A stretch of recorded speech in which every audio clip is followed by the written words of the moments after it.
Today I'm going to show you how to make this 4-ingredient Malteser Mars bar fudge, although I'm actually using Snickers bars today. You can use whatever candy you like.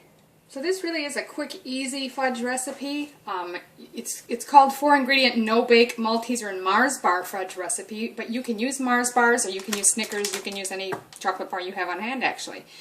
So the ingredients are, you need a 155 gram bag of Maltesers, which is just a malted milk ball, so in the States they would be called Whoppers. Any kind of malted milk balls will do.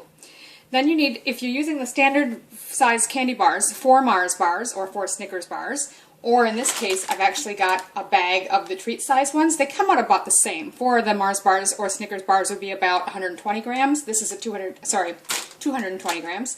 This is a 216 gram bag of the Snickers smaller ones, and that's just what I have on hand, so I'm going to use that.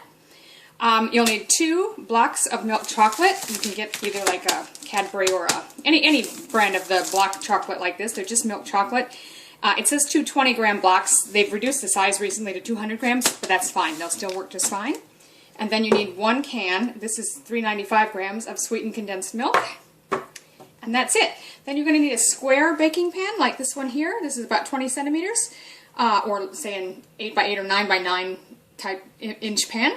All you want to do is line it with baking paper, and you want to just leave a little bit sticking up over the edges so you can easily lift it out once it's set. So the first thing you're going to want to do is roughly chop your candy bars, your Mars or Snickers or whatever candy bar you're using. Now by that I mean bigger chunks. Don't go too small because we're going to be pouring this into a vat of hot melted mess, so we don't want them too small. You just want nice chunks. Go like that. If you want to go again the other way, you can. I wouldn't go much smaller than that.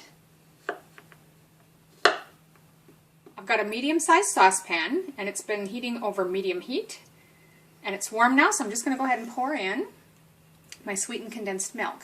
Just pour the whole can in. Okay, so that's not going to take that long to warm up at all.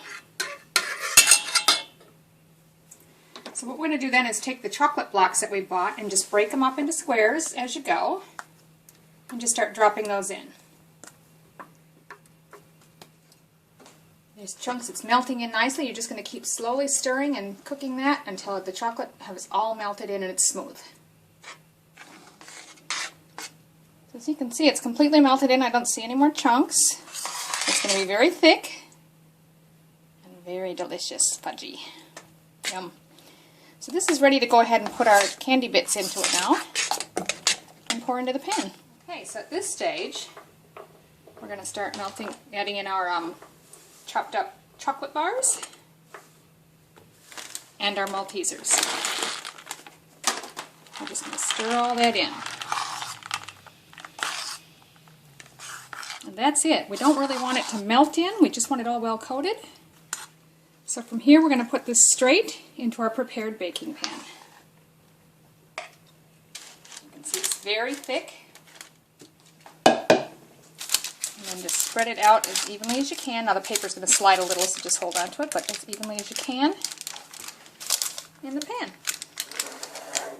Okay, so there it is all spread out. Now what I'm going to do is pop this in the fridge. It needs to stay in there for at least 6 hours, preferably overnight. So the fudge has been in the refrigerator overnight. As you can see, it's nice and solid, and having that paper with the handles like that makes it real easy to lift it out. Peel back the paper. And then we're just going to go ahead and cut it into bite-sized pieces.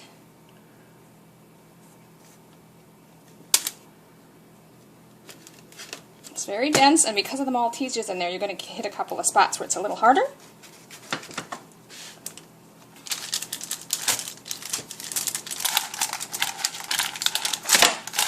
Pull it away from the paper a bit. There we go. And then just go and cut your pieces the other direction into whatever size pieces you want. Now if you'd made it the 3-ingredient version without the Maltesers, it's a little easier to cut. Or if you set it out of the fridge for a few minutes before you cut it, that will help it soften just a little bit as well. There you have it, really quick and easy 4-ingredient fudge. No baking, it's just so easy to make and really good.